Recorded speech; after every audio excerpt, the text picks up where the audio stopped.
Comme on vient de l'entendre, l'Évangile d'aujourd'hui est tout entier un questionnement sur l'identité de Jésus, l'homme le plus énigmatique, le plus déconcertant de toute l'histoire de l'humanité. Il a déconcerté sa famille, ses disciples, son entourage, le roi Hérode, les pharisiens, les autorités juives et romaines, etc., qui ne le comprenaient pas. Et aujourd'hui encore, plus de 2000 ans plus tard, il continue de susciter le même questionnement. Alors, qui est-il cet homme extraordinaire nommé Jésus?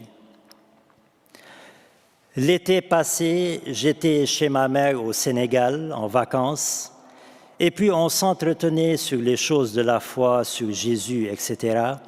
Et elle m'a parlé de la réponse originale d'un journaliste à qui on a justement posé cette question. Qui est Jésus?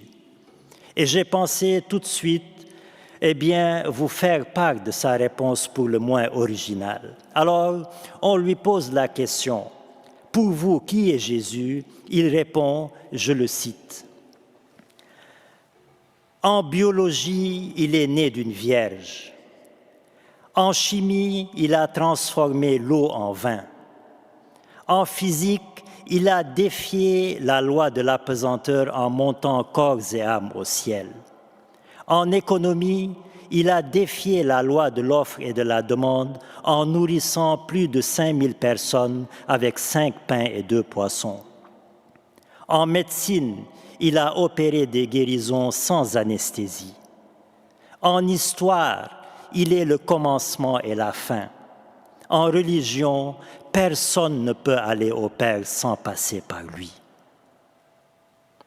Et vous me demandez qui est Jésus, qui est cet homme, poursuit-il? Il est incontestablement le plus grand homme de toute l'histoire de l'humanité. Il n'avait pas d'esclave, mais on l'appelait maître. Il n'avait pas de diplôme, mais on l'appelait rabbi. Il n'utilisait pas de médicaments, mais on l'appelait médecin. Il n'avait pas de soldats, mais les rois ont eu peur de lui. Il n'a pas livré de bataille militaire, mais il a conquis le monde. Il n'a pas vaincu par la guerre, mais par l'amour. Il n'a commis aucun mal et on l'a mis à mort. Mis à mort, il a vaincu la mort en ressuscitant et il est aujourd'hui bien vivant.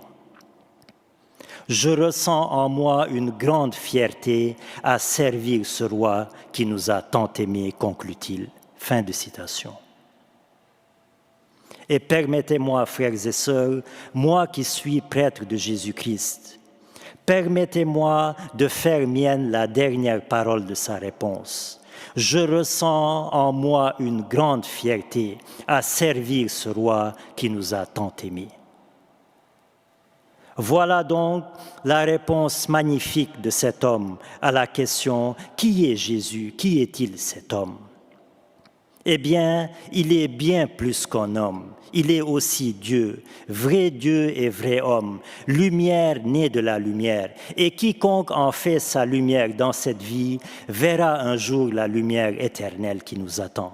Car Jésus a dit « Je suis la lumière du monde. Celui qui me suit ne marchera pas dans les ténèbres, mais il aura la lumière de la vie. » Alors, frères et sœurs, dans nos vies encombrées de soucis, de peines, de maladies, dans un monde enténébré par les guerres et les violences, n'ayons pas peur.